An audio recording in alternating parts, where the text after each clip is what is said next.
Hello students, welcome back to my channel. Vishal Gupta आपका teacher. कैसे हो आप सब स्टूडेंट्स? इस वीडियो में मैं आपको सीए फाउंडेशन का जो लेटेस्ट सिलेबस है जनवरी 2025 एग्ज़ाम के लिए पेपर नंबर 4 बिजनेस इकोनॉमिक्स का, वो आपके साथ डिस्कस करने जा रहा हूँ।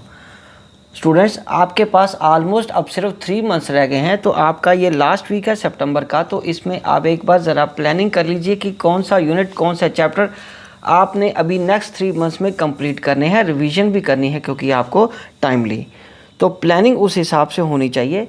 सिलेबस एक बार आप मेरे साथ रिकंसाइल कर लीजिए। तो चलिए चैप्टर नंबर 1 की बात करते हैं, nature and scope of business economics. सबसे पहला यूनिट है यूनिट 1 इंट्रोडक्शन का, unit number 2 basic problems of an economy and role of price mechanism.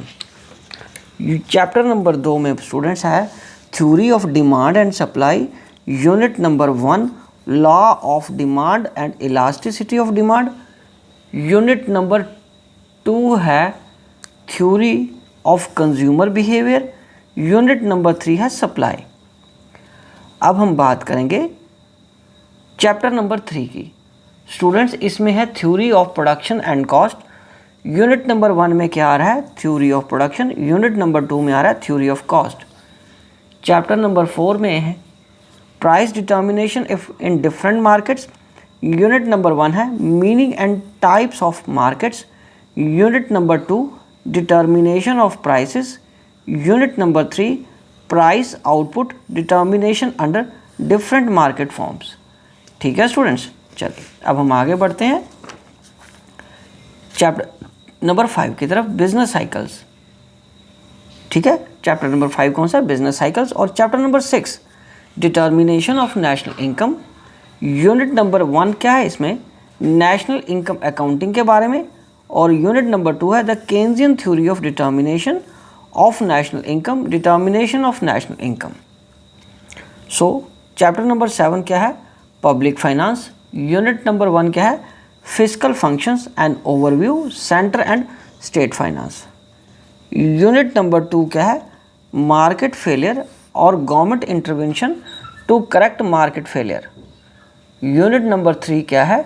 The process of budget making, source of revenue, expenditure management and management of public date.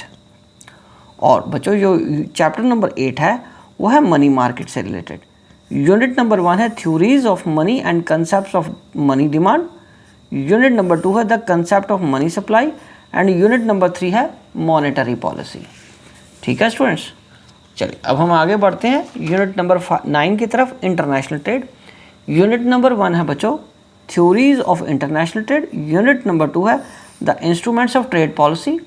Unit number 3 है trade negotiations.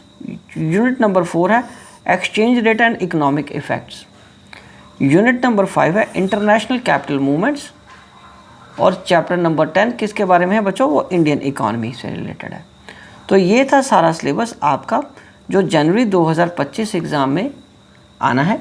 तो आप एक बार इसको अच्छे तरीके से plan बना लीजिए कि कौन से चैप्टर्स को आपको कितने दिन चाहिए, ताकि आप रीजनेबली विद इन 3 मंथ्स अच्छे तरीके से रिवीजन भी कर सकें।